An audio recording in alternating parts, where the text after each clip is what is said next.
Hi there, my name is Paul Davis, and I'm an intuitive business consultant. And I help people to discover what their true unique life purpose is. And then I help them to build a business around what their life purpose is so they can make a bigger impact. And I'm delighted to be here with Pearl, and I'm so excited for our conversation to take place. Hello, sunshine, good to see you again. Had to walk out to let you back in. Stuck in a storm of a relationship. Lost my fire. Oh, and I forgot about me for way too long. But it's rolled on. Now there ain't no shade around here. Once you leave the clouds, you're under. Ain't it funny how there ain't no rain or clear? Why'd it take so long to leave you in the rearview mirror? Now nobody gonna steal my sunshine or turn my blue sky gray. All I know is at the end of the day, wildflowers grow when there ain't no shade. Hey everybody, it's Pearl, and I want to welcome you back to another Conversations with Pearl. I'm so excited because very uniquely, we actually have a gentleman on the show for you guys today. And I know some of you are like, what? Normally it's women, but men can empower us as well. And so today we are so excited to share with you Paul William Davis, who is a renowned business growth consultant, sought after speaker, and intuitive personal advisor who has a passion for empowering professionals worldwide to unearth their unique genius and lead in their field. As a creator of the Executive Code, which is a 3-time best-selling author, Paul is dedicated to helping individuals discover their true purpose, tap into unparalleled fulfillment, and make a profound impact.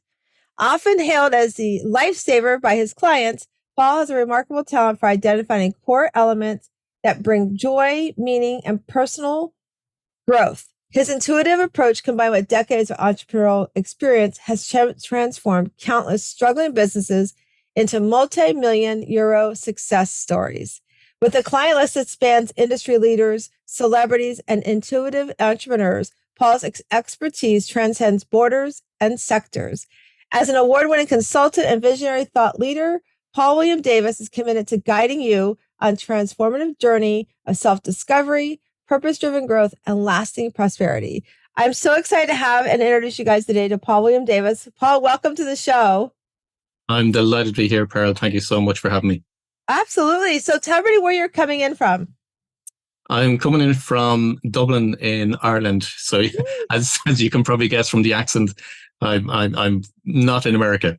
Exactly. And last time, Paul and I always interview everybody before we have him on the show. And I shared with him how Ireland is my mother's bucket list to before she leaves this beautiful world to go and visit and see. And so hopefully we can make that happen for her, but it's definitely on my bucket list too. So we will definitely connect when we come across the world to see you, Paul. Absolutely. So tell us a little bit about yourself. Tell us a little bit like what was like growing up for you and what led you into doing what you do today?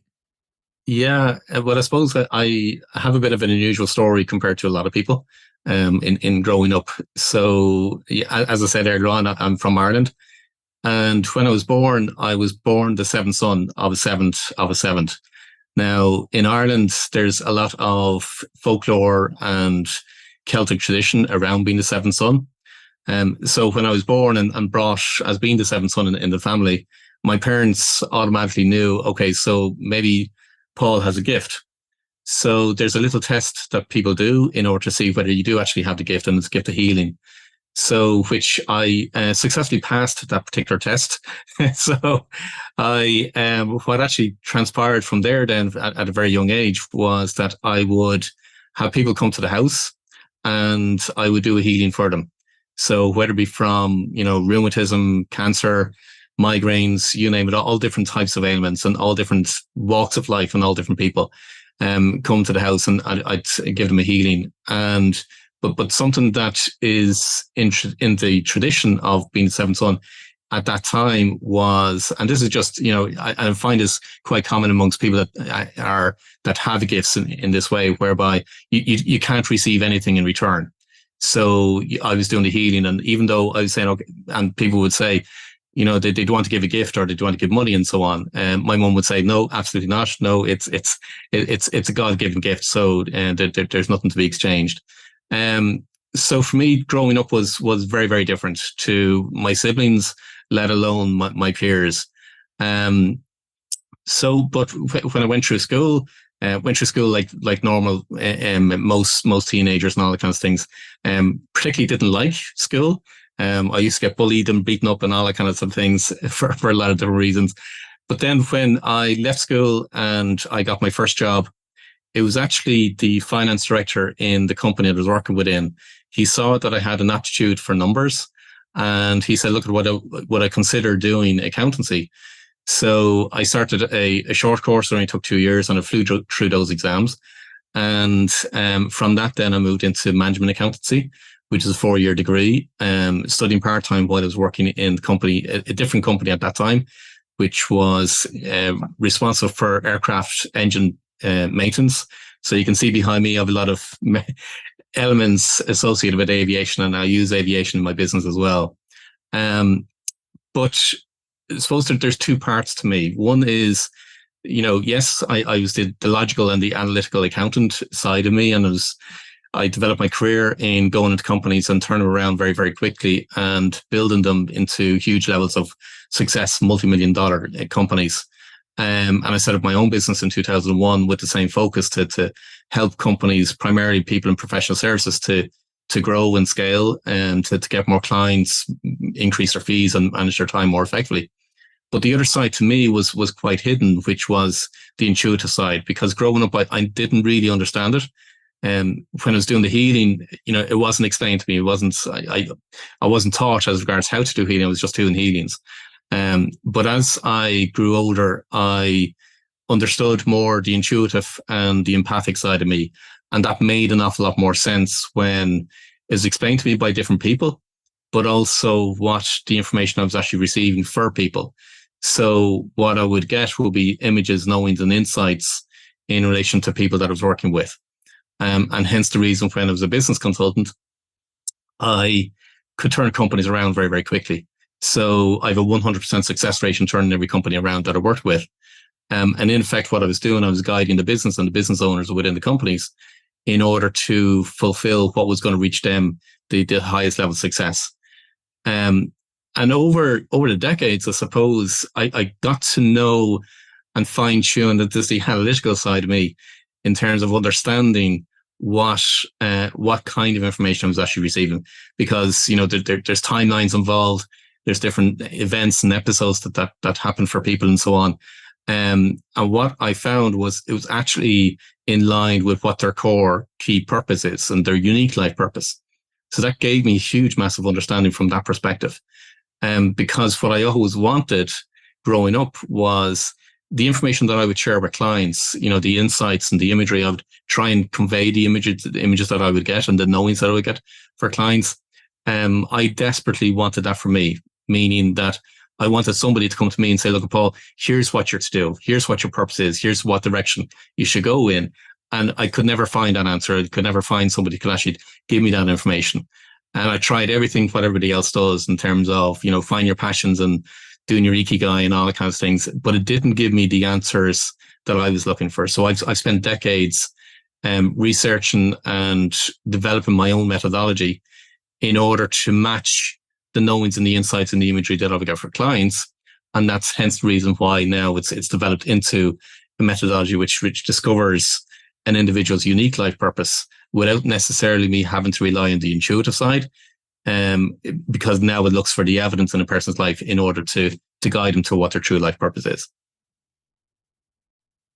It's so powerful. And I was sitting here just thinking about you as a child, and I can't think of the movie. I watched it on TV recently. It was a little girl who got, this gift, and she was seeing God everywhere, and people were coming to her for healing.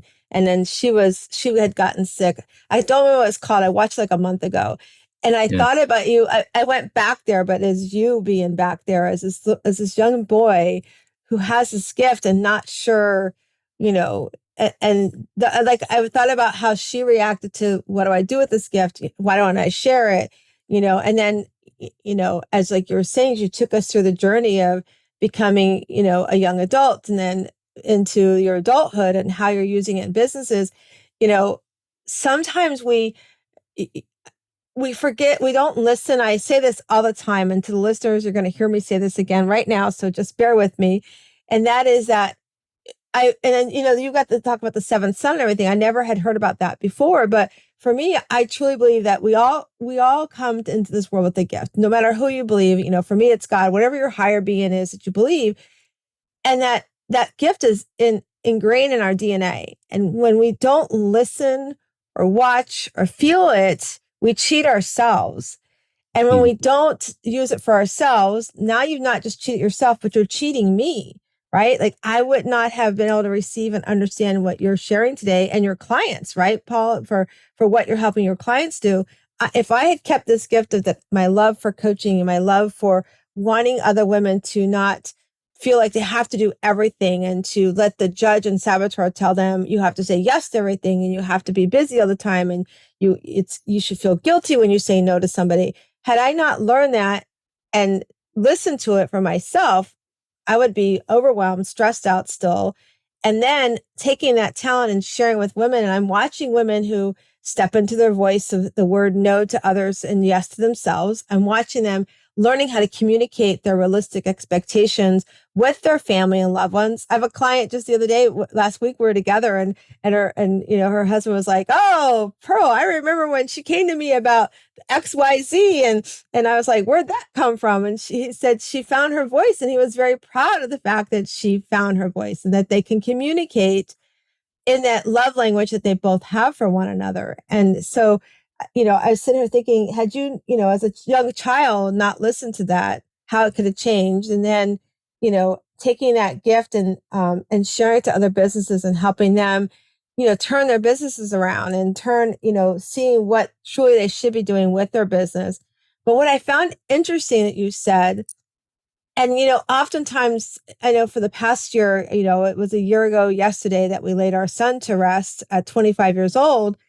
And I've had so many people say to me, "You're so strong. How have you gotten through this?" And had I not had some of that things I've gone through and that understanding that I have to take care of myself and put my cape on first, I don't know that I would have made it through. I probably would have figured it out, but not as quickly as I have. And every day it's still a journey. I mean, I get up, I tell my friends, I still get up every morning and I miss him. I can't rewind the clock. It's not going to change anything. It's not going to bring him back. So I have to live my life as he saw me live it when he was here on the earth.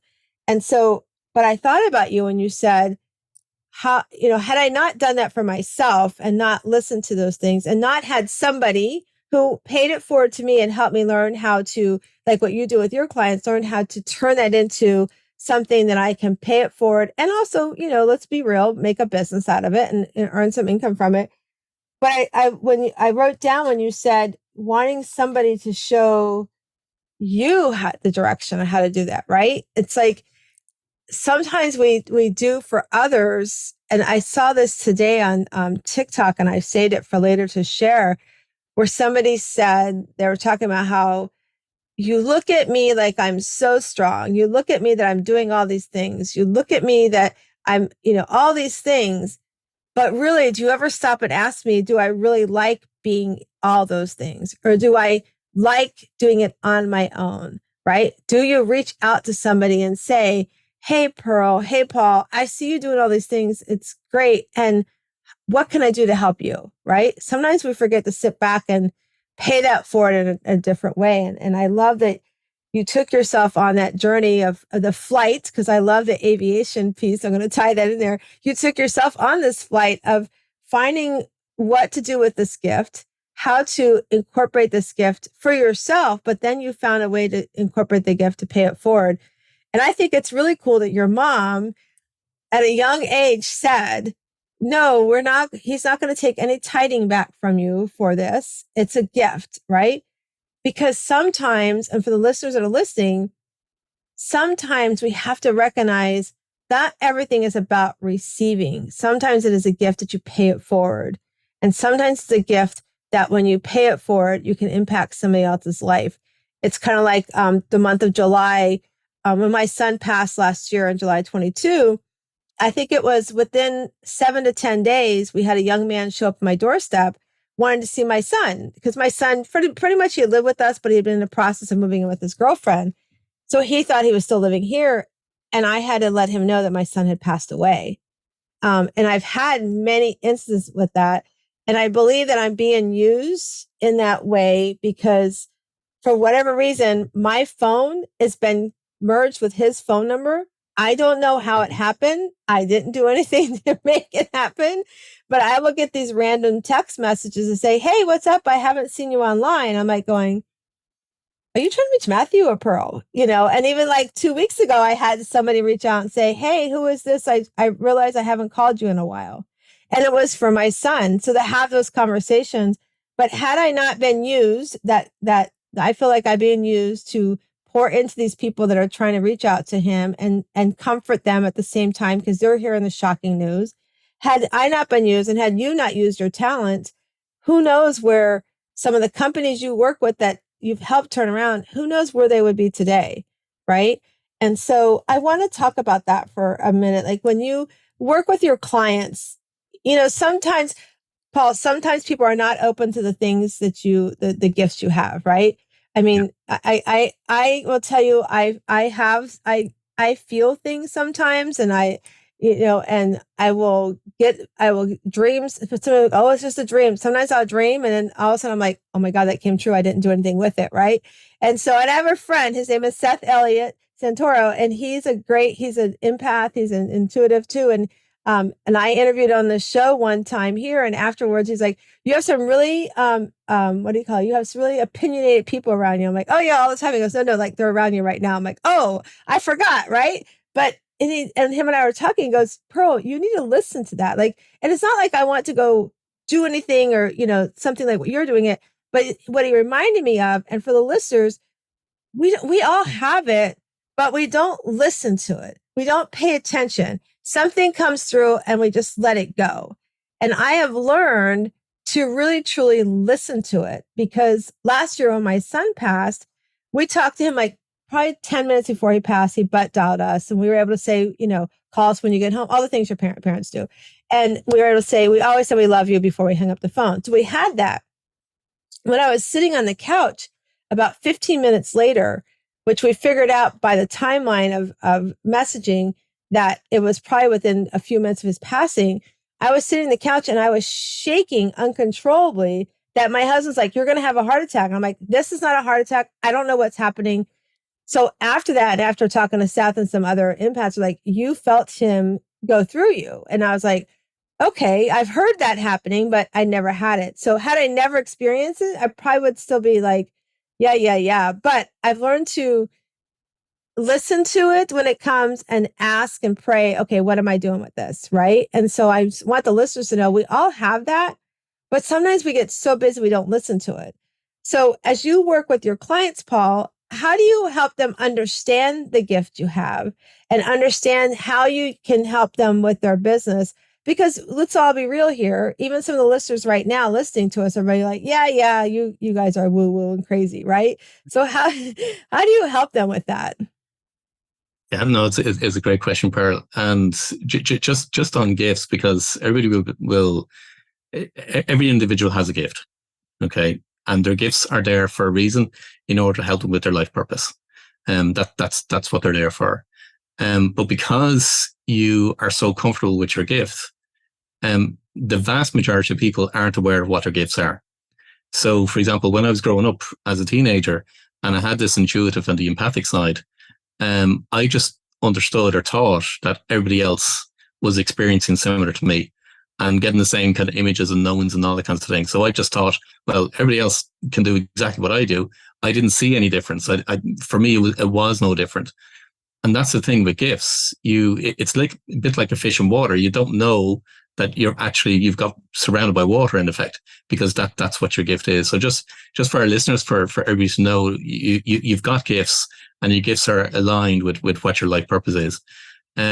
But on the other side, to the other part of your question, in terms of how do I work with clients, I kept the intuitive and the empathic side very, very hidden of my early career, because in Ireland, the last thing a business owner wants to hear about is, this intuitive or this empathic coming in and getting information that you can't prove it. And especially when it's an accountant or a business consultant coming in, it just doesn't happen. And it wasn't until much later in my life that, certain things happened, which again, we can talk about, but these things show up in our life in order for us to fulfill our purpose. So we're constantly being guided to fulfill our purpose. So when I was working with clients, on one hand, I'd know which clients would be open, let's put it that way. And you could say, what was that, the intuitive side, was the empathic side? Perhaps, but I just knew from having a very short conversation with a client, I knew kind of where they were at from a consciousness perspective. So therefore I could temper the language that I was using with the actual clients. And then over a period of time of working with those clients, then they would start to ask questions. Well, look, what do I do for X, Y, and Z? How am I so calm? How am I, not getting stressed out? And where am I getting, particular information from, and so on? So indirectly, I was helping them to develop their own intuition. Now, every single individual is intuitive. It's inbuilt within us as human beings.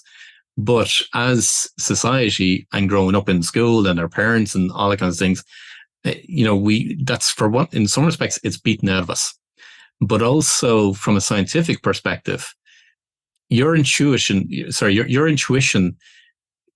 the more you operate from the executive center part of your brain. So let's go into the science a little bit. The more you work from the executive center part of your brain, now for people to understand the executive center, it's the prefrontal cortex. It's literally it's located just behind your forehead.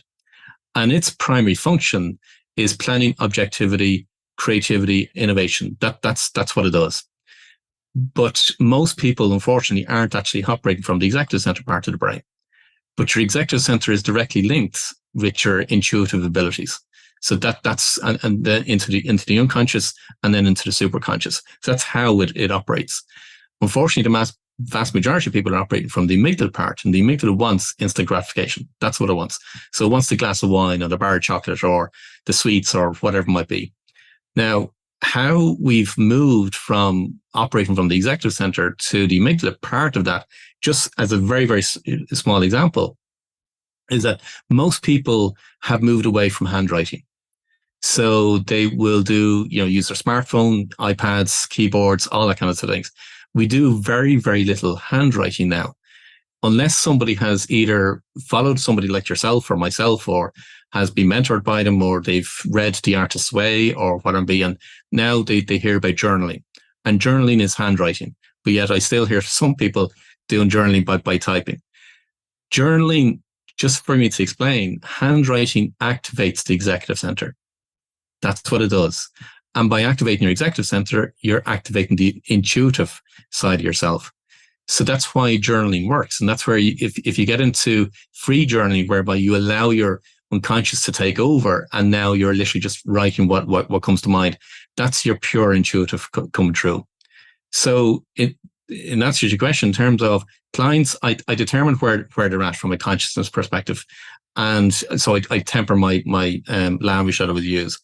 The vast majority of clients they're very inquisitive. So they'll ask me questions. What is it that I do? And therefore now that's how I kind of bring them through the different things that I do. But I would have clients whereby literally some of them are government organizations. Some of them are really, really successful individuals. And I remember one instance whereby there was a senior partner in an accountancy firm, global accountancy firm. And she read my first book, which is Evolve. And that's in that way I talk about, intuition, and I talk about spirituality and so on. And she said, yeah, I read your book with interest, but don't ever talk to me about that kind of language. So she was quite bluntly saying, don't talk to me about intuition. Don't talk to me about spirituality. And I just want to increase the profits. Tell me what I need to do. Which is fine. So it's different individuals where they're at in their journey in life. It's as simple as that. I love that. I read it, but don't talk to me about it. It's so funny. It reminds me of like when we went through all that, and I had that conversation with Seth. He goes, "Do you want to sit down and do a session?" I'm like, I'm like, sure, I'm open to it. I would love to, sit down. And so my husband and my son are like, oh, my younger son is 23. Like, oh, that, whatever. But my husband said, had I not seen what happened to you when Matthew passed, I wouldn't have believed. Like he's heard me say all the time, I get, for the people that are listening, for the moms especially, we call it listening to our gut. And truly, you can call it listening to your gut, but it's truly that empathic thing, because oftentimes like he's after seeing me with my son, he went back to years ago. It's been many moons ago where we're still living in California. So it's been almost 30 years ago. His younger sister had a boyfriend she wanted us to meet, and talk to before we flew out to go visit family in New York. We were living in California. And I'm like, okay, let's just hop on the phone and have a conversation. This is long before cell phones. So you had the landline you talked on. And we were talking. And when we hung up, and my sister-in-law, she's listening. I never told her this story, but we hung up and I said, you need to get him away from your family. And he's like, my husband looks at me, he's like, what? I'm like, there's something there that doesn't feel right. He goes, based on what you talked about, like we didn't talk about anything like personal. There was just some, like I knew. And sure enough, he did some things later on. And my husband's like, you were right. I'm like, call it mom. Back then I didn't know anything. We didn't talk about those kind of things way back in the world back then. So now he looks at me, he's like, I'll listen to you, and I mean, even my business coach, I had this really powerful dream about her. And I called her and I said, can you promise me you go do this, this, and this? I'm like, it can mean nothing. She goes, did you dream about me? I'm like, yes. But I'm like, just please go do this for me, and she did. So, but yeah, so it's interesting how, part of us and the listeners that are even listening say, I believe it, but I don't want nothing to do with it. Right. And things like that. And like with coaching, I love the example that, that you shared that the lifesaver piece. And I feel like that too for my clients. I feel like as we help them see, like they have the answers in their head, they know what the answers are. Sometimes we get in our own way. And so, oftentimes people are like, why do I need a coach? I'm like, okay, well, how's life going for you now? Right? Like, I'm here to help you pull the answers out of your brain and start putting some of the things you need to do into place. And I love that you do that with the clients. And you're right, handwriting. I was like, we don't do handwriting anymore. And so when you work with your clients and being that lifesaver, do you have them do any kind of job? I mean, I know it's a little different because it's business versus, for me, personal coaching, but I'm very big on journaling. And you are so right. My oldest is 23. And when he was in the second grade, they stopped doing spelling words. They stopped writing out spelling words. I'm like, and he got to fifth grade. His fifth grade teacher's like, you are not leaving my classroom with at least learning how to do cursive, because he didn't know his writing was atrocious. And to this day, I still write in cursive to my kids on their cards. And they're like, really, Mom? What's this say? But do you do like, I really love the journaling. I think it's really powerful. Like you said, it does get that, the mind there. So what do you do with your clients in the business sense? Like when you sit down with somebody, you're trying to help, become that lifesaver for them. How do you kind of walk me through that journey and walk the listeners through the journey? What are some of the things you talk about with your clients, and how do you help them see they kind of have the answers, but you need to guide them in some respect? Yeah, I suppose there's two aspects that I work with clients on. On one side is there's the business mastery side of things. And then on the other side is personal mastery.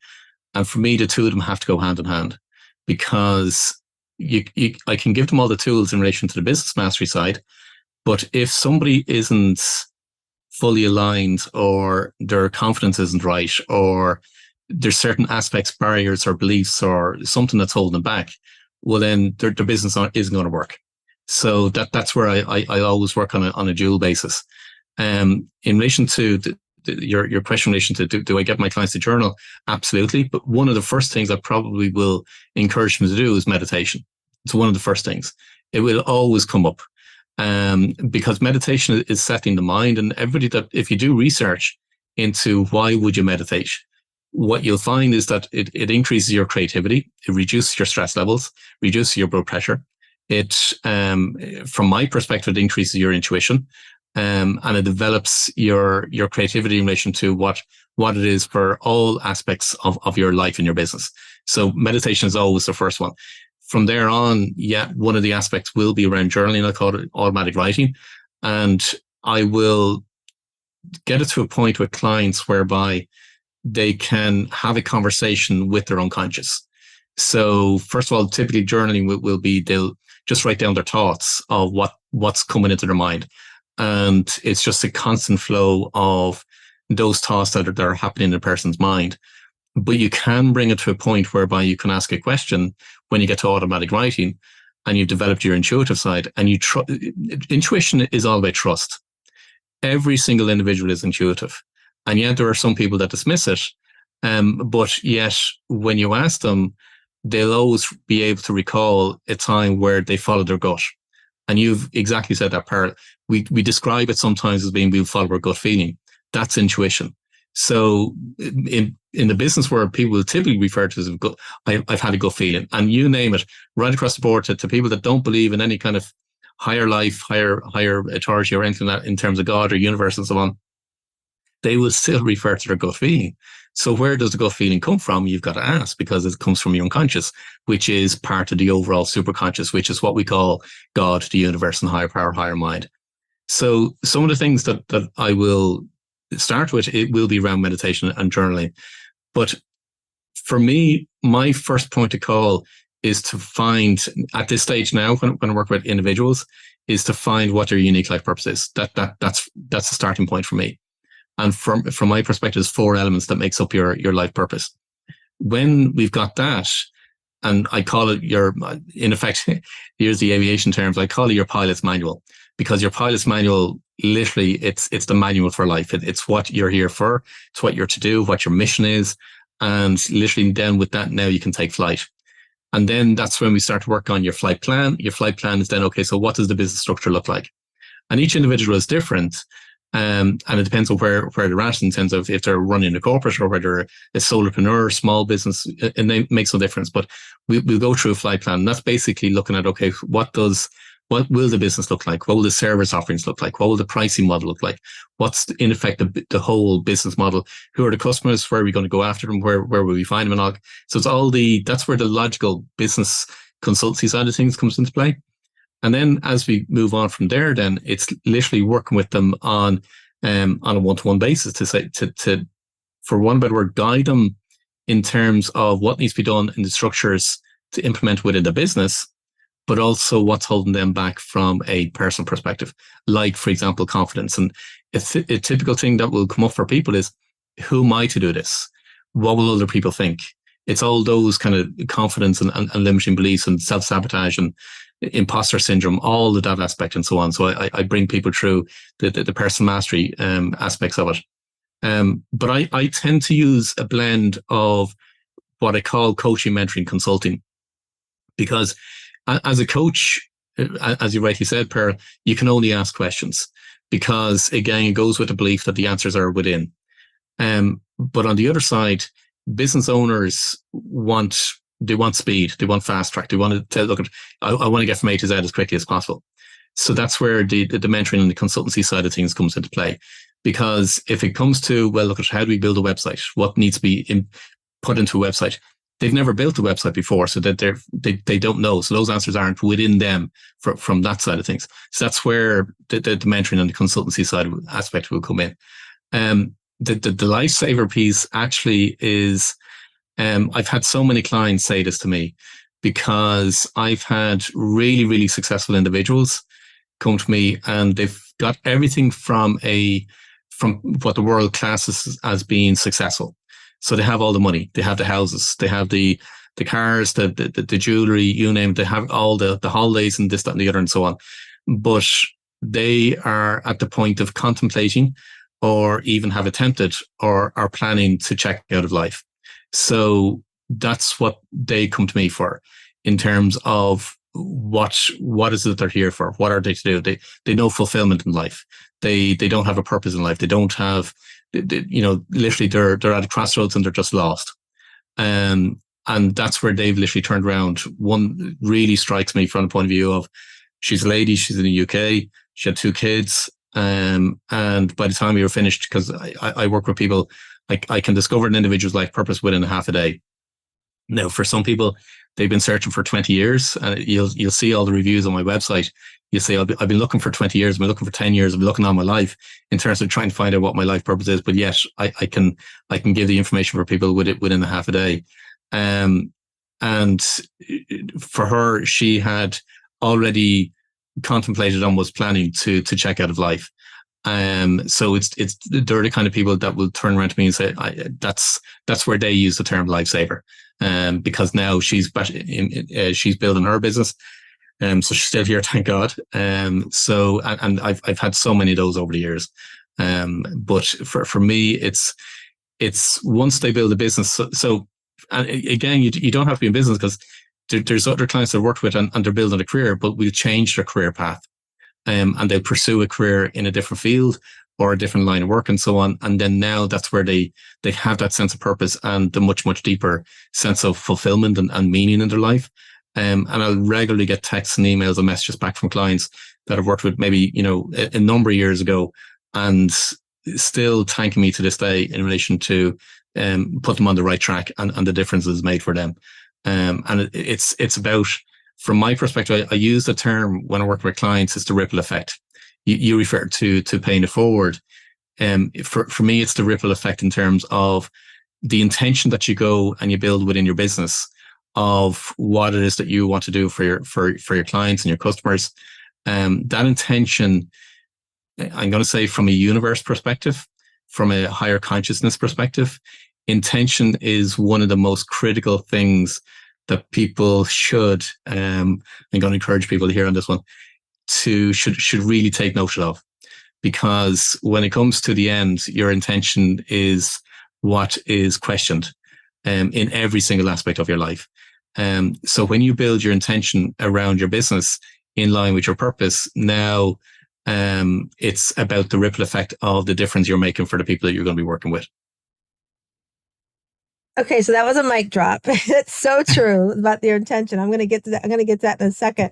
But I like what you talk about, like the flight plan, like creating the pilot manual and having the flight plan. I call that, in for me, we have what's called the Shiro method. We create that roadmap. We identify the things that you want. What are the guide map of where you want to go with your life. Where are you today? Where do you see yourself? Which is why I created, we do a retreat every year. We have a women's retreat. We have our 7th annual one coming up this September, and we do it every September, and it's tied around self-care. You show up, we're in our pajamas the entire weekend. There's no makeup. And the reason for that is I believe that as for women, especially, we put on this mask to get up every day because we think we want to cover or hide what's our life challenges are and what's holding us back. And at the pajama retreat, like Thursday night, we have a wine tasting, makeup removal. We get all the, and we get right down the nitty gritty. And I'm telling you, within hours, we start seeing people be comfortable, like stepping forward to who they are and being vulnerable to share what they're afraid to share. And it's really cool because by doing that, sort of like what you said, is they build that confidence. They get rid of that imposter syndrome. And I've had women who were estheticians, and they decided that, after coming to the retreat, they decided, I don't want to do that. I want to make soaps. Like, that's my passion. And she makes amazing soaps. So we bring them to the retreats all the time now, right? I've had somebody else too. And like we've been talking here, for those that are listening, if you go watch Red, White, and Bethune on YouTube, Jen Bethune, she came to my retreat. She had a catastrophic thing happen to her son. She lost one of her sons in a horrible accident. And for her, makeup was her thing to go out the door every day. But I wanted her to share her story because it was so powerful. And she came to my retreat and she stood up without makeup on in her PJs, and she shared her story. And leaving the retreat, she decided that I don't want to do this dog grooming thing anymore. And her husband packed up 5 kids, I think it's 5 kids, 4 dogs, into a big Bluebird bus, and they've been traveling around the world. But here's the thing for the ripple effect I want to share with everybody. If some of you know about the Gabby Patino story, the young girl who we lost, who was killed by her boyfriend at the time, she played a part. She saw something happen, and she was able to give leads to the investigators that helped find this help with this case. So you never know if you're sitting there listening to us and you're like, I have something I want to do, but I don't know how to do it. Paul or somebody like me, let us help you, because you do have a talent, a gift that you need to pay it forward, but for yourself first, but then for others. And I, like you said, the lifesaver part, I think it's so powerful for me as a mental fitness coach to help, like what you're doing, help people see the money, house, the jewelry, all that stuff. That's like, my mom lives in that material world. To this day, she is all about material. We're trying to pack her to move her here with us. And she's talking about knives from my grandmother was 40 years old. I'm like, you're not bringing knives here from 40 years ago, 60 years ago. Well, they were grannies. Well, what did you love about like all these things because they belong to somebody? But I'm like, let's talk about what the memory was. You don't have to have it here. You can build those memories. And I'm going to circle back to what you said about the intention at the end of our life. Like when you becoming that lifesaver, like you were sharing, oftentimes I'll have a client come to me and they will have worked with another coach, right? And I'm like, so why me? Like, why do you want to come to me? Because you're already working with somebody. What wasn't working with that coach? And 9 times out of the 10, they will tell me, because they say they live this way, but they're doing the imposter syndrome and they don't live that way. And I see it on Facebook or I see it on social media. But Pearl, I watch you. You're out there sharing stories of your life and how you're doing it. Like people are like, I'm sharing the story of my son's passing and all the things, his actions led to his passing. However, some of the actions that happened after his passing, he didn't deserve. So we're sharing that story. But if you don't share that story, they're like, I believe that if I sit with you, you're not going to tell me what I want to hear. And it's so true. Like you yourself, Paul, that you help them you help them through the journaling. I love the meditation. I love meditation. I didn't know how to meditate till almost 2 years ago, this coming up January. And I had an amazing meditation coach. Her name is Sharon RG, who helped me learn how to meditate. And it's the most powerful thing in the world, just to sit and I meditate with nothing on, no music, no nothing. It's just my thoughts, And it's like you said, it's so, so powerful if you can start there. And then journaling and brain dumping. I mean, I call it brain dumping, exactly what you're saying. Like I just dump everything that's on my head. That's the first way I started to journal, because I had no clue how to journal either. And once I did that, you're right. I found my tasks. So I found my to-do list. I took those off, but then I physically would throw away the rest so I could get rid of the stuff that was holding me back. And that physical piece of throwing it away was so powerful for me. But I like what you said. I'm going to circle back to the fulfillment and living with intention. Because I love, I didn't put myself first for many years, almost 15 years. Once we adopted our oldest at a month old. Then a few years later, we had our son, Nate, and we tried for 10 years to have a family. And that's what, at that point, after 10 years, I'm like, oh, I finally can be a mom. But in my head, I had all these expectations by society of what I should be doing, which led to me not showing up for me and putting my dreams and my goals on a shelf. And once I started to realize that, I am too much of a people pleaser. I am restless. So I need to slow down. I need to enjoy life. I need to say yes to me and no to others. And I need to say no as excitedly as I say yes. Then I started realizing that I was opening doors for others to say yes to things that I knew I was showing up for, not fully. But I realized I was leaving a legacy behind for my family, that if I was to not be in this world tomorrow, and I want the listeners to listen to this, if tomorrow you're not here and all your family could say is what they saw you do for yourself, what are they going to say? Are they going to say, oh, she had a lot of money, she had a house, she had jewelry? No, that's not things you did for yourself. Those are actions you took that helped you buy those things. But truly, if all they could do is talk about your self-care and what they saw you go do, what are they going to say? And for me, my kids will say at a certain age, my mother came to us and said, hey, I need to start doing some things for myself. So I'm in my bedroom. Don't bother me unless somebody's dying and has to go to the hospital, because I need to take time for myself. Or they might tell you how they saw me sit in my front porch swing. Or they might tell you how they saw me go once a quarter and take a staycation. I mean, I'm in Tampa, Florida. I'm by every kind of beach you can think of, that I did that. Or they might even tell you that they saw me hop on a plane within 3 hours to go and get away from myself and go check on a friend, right? So that's a powerful thing to be able to, I feel now I can say about myself.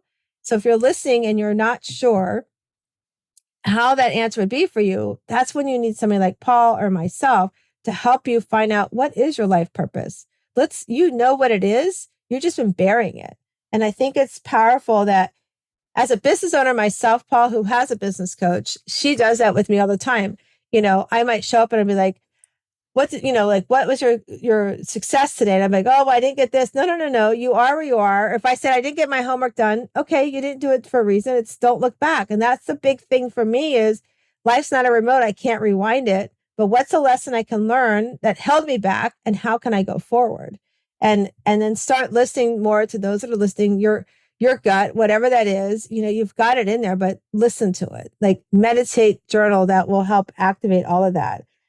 So I want to thank you for sharing that, Paul, and sharing that journey with others as well. I think it's empowering, and I'm so glad that your clients are receiving that benefit on that as well. So I'm doing a little shift. I want to talk about Paul for a second. So I love talking on the show about self-care, about, like you heard me say, how do you show up for yourself?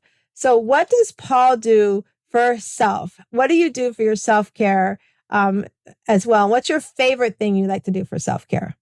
Yeah, I suppose that there's two aspects of self-care, two completely opposite. On the one side, so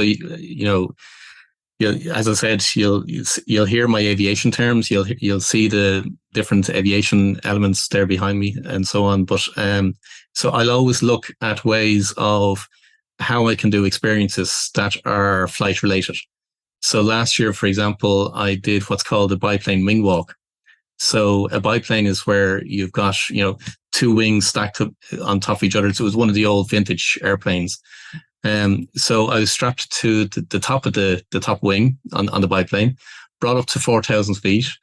And that's where you do aerobatics in the air. So basically it's a bit like doing loop the loop and twists and turns and G-force 3 and all that kind of things in the air. So on one side, that's part of my self-care, to be quite honest, because it's all those experiences in relation to flight. And, hopefully before I leave this planet is to get into space. That's my dream is to get in space and see the curvature of the earth. On the other side, self-care for me it's actually walking in nature. In September, the first week in September, the 3rd of September, I'm going to be walking the Camino de Santiago.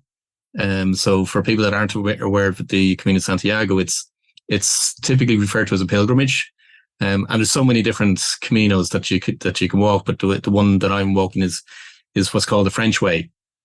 So it starts with I've started many years ago in the Pyrenees, Saint-Jean-Pied-de-Port, in France, and you walk over the Pyrenees, and you finally 1,000 kilometers later you end up in Santiago Cathedral, St. James's Cathedral. So this year on the 3rd of September, I'm doing the last, it's roughly about 110, 112 kilometers walk. And that for me, so I'm doing it with a group that I'll be heading to. And so it's over 110, 112 kilometers over 6 days. But for me back home, it's walking in nature, and it has to be around, there has to be forestry, there has to be trees, and there has to be a large body of water. That's where I find the most highest energy points. So for tomorrow, I will actually be doing a 14-kilometer walk. So that for me is self-care. Wow. Okay. So experiences like on a plane, that's so cool. So I have a fear of heights, and all my girlfriends and some of my clients like, we're going to take you zip lining. I'm like, we did that a few years ago at the beach. Like, yeah, you were over a parking lot that wasn't zip lining. We're going to take you to the mountains one time. I'm like, oh, I don't know. And then I was like, okay, God, if I'm supposed to die during zip lining, just make it happen. It'll be a beautiful thing. Right. So it is what it is. But, and then going to space, how cool is that? That my son has that thought too. He'd love to be in space sometime. So I think it'd be a beautiful thing to see the world from that perspective, and how tiny we really are in the Yeah. big scope of everything, right? And I think for us as individuals too, we're just this tiny little piece of the world that's happening around us. But how big do you want to make an impact on that world is up to us, right? And And then I have to tell you, just to add that piece, Per, before you go on, we're a tiny speck within the universe, but actually we've got the universe inside ourselves. absolutely. Oh, I love that. That's so true. And then the last piece. So my business coach, Julie, her husband does the editing. So when he listens to this and he edits, I know she's going to be like, what? Because she has been trying to get me to do the Camino Santiago for a long time. She's done it, I think, once or twice before. And I think she's trying to do it again next year. So she's going to listen to me like, I'm going to call Paul. She'll probably reach out to you too to talk to you more about what you're doing as well. I think it's cool. And I think it's really important for those of us that are listening is your self-care could be as small as you want it or as big as you want it. Like you talk about, it can be as simple as walking in nature and just connecting with nature. It can be as simple as sitting on the front porch like I do and just listening to the birds go by, journaling. The point is you do something for yourself. You have to start somewhere, even if it's just 5 minutes. And some of the listeners that are listening, I know you're a mom or you're a dad and you're listening going, but I got my kids and da da da da, and it's so busy. I feel guilty. You can sit down and watch a silly cartoon that they like to watch. I mean, when my kids were little, it was Barney. I don't know what it is today, but you can sit down and just watch a silly Barney show with them or watch a movie with your partner. And that's self-care. Or like me, my younger son loves to go to the movies. So we'll go watch a movie together. I loved that takes time away from my phone, from everything around me. And on spending time with him. And my older one, oh my gosh, he played football and he had what I called football toes, the most ugliest toes from being banged up in cleats. But we would go for Manny and Petties. He get a petty while I was doing my Manny, and we would have conversations. And for those that are listening, start with your kids young. If you got little ones at home, make that intentional time with them. Create that self-care time for you with them. And then as they get older, continue to do it, because I would have conversations with my son around the girls he's dating, around the fact that I made sure that when he went to college, he had condoms with them. Like I would have those conversations with them. And then it turned into, we would do sushi lunches. So my kids, as they got older, if Matt called me and said, hey, Mom, you want to have sushi? I knew that he wanted to talk. I knew that meant he needed to have conversation. Or if Nate said, hey, you want to go grab a sub and catch a movie? I knew that was time with me and or conversation, that he wanted to talk about something. And so it's really important to understand that self-care has to be your number one thing, because when you don't pour in yourself, you can't show up for your loved ones and everything else that you want to do in your life 100%. And I love that we've talked about that today, Paul. I love that we've shared on that, especially from the perspective of you being a male. Because let's be real, sometimes us women, we think that men don't get it and understand it. And it's very refreshing to see somebody like yourself that says, I get it, Pearl. I want to go and do these self-care things. I want go on a biplane. Oh my God, I would have been like, oh God. But like, just to know that even from that perspective, it's refreshing, like I said, to have somebody else to understand that. So this has been so much fun. So I want, before we're still got a little bit more to go, but tell everybody, Paul, how they can find you, where they can reach out to you. And if you have anything you want to share that you want to give away or anything, feel free to do that too.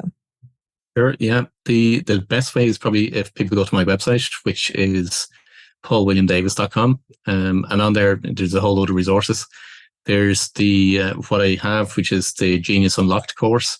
And the Genius Unlocked literally discovers for an individual what their life purpose is. And it's not like anything you'll have come across before, because it actually is aligned to your unconscious blueprint. So that's the Genius Unlocked. And if you want to find out what your genius archetype is, I have a free quiz, which is your genius role. Because over the years, I've identified 10 different genius roles, and an individual will play one of those roles throughout their whole life. So if you want to find out what your genius role is and what your strengths and elements that you want to look after and so on, there's a free quiz on my website. So yeah, easiest is just going to my website, paulwilliamdavis.com. And we will make sure everybody has that link and everything and all the show notes and everything. But it's very simple. It's his name, paulwilliamdavis.com. So I forewarned Paul before we got on here that we were going to do our cards. So I'm shuffling the cards right now on you, Paul, so people don't think that I've set you up. So tell me when to stop and we'll figure out what. So for those that are listening for the first time, we have what's called Better Questions, Better Life cards. These were actually done by a good friend of mine, Carol Gill, and her friend, Diane Allen. I believe there's like 77 cards in here. You can go to betterquestionsbetterlife.com. I get no kickback on it. But talk about meditation and journaling. These are great cards to journal on, meditate on, or just to have a thought process around the card. So we're going to have Paul pick a card, and then we're going to discuss his answer. So here we go. Tell me when to stop. Alrighty, stop. Okay. Your card says, how do I shine my light? How do you shine your light? That is so ironic. And here's the reason being, because when I sign my books, and I'm sending to people that have ordered it, Evolve, the first book, I always sign it as being let your light shine. That's how I sign it, because, and again, I could speak on this for hours, because we are all light beings. And if you go back to the origin of light, it's a messenger. So an angel is a messenger, and we're all light beings, and we're here for a message. We're here for a purpose. So for me, shining your light is literally fulfilling what your life purpose is here. Every single individual is here for a life. They have a unique life purpose. It's a life purpose that's with them throughout their whole life. It doesn't change. It develops, it grows, and evolves. Doesn't change. And by shining your light, you're actually fulfilling your life purpose.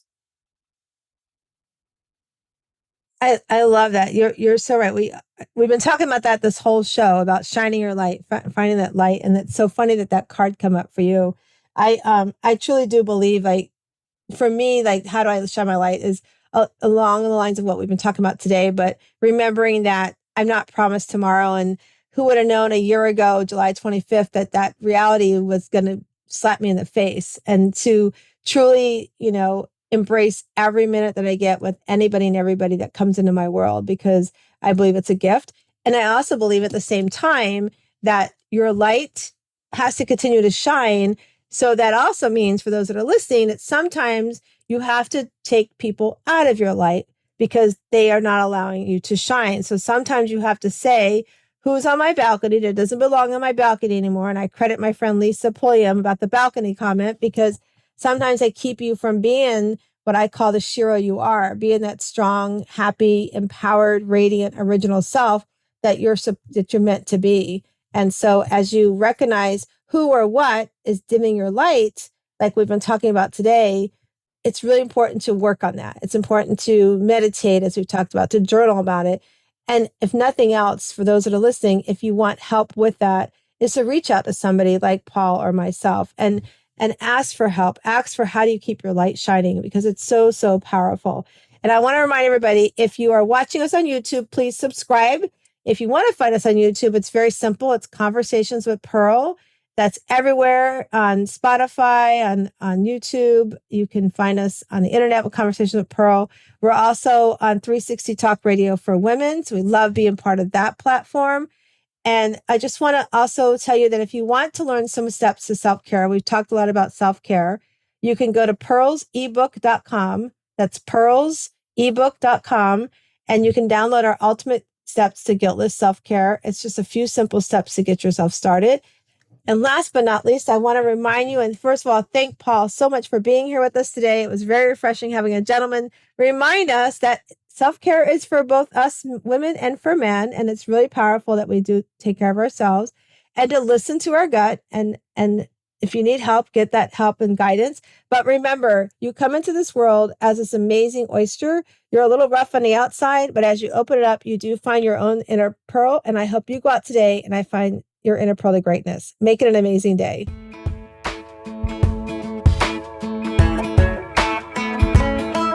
Hello, sunshine, good to see you again.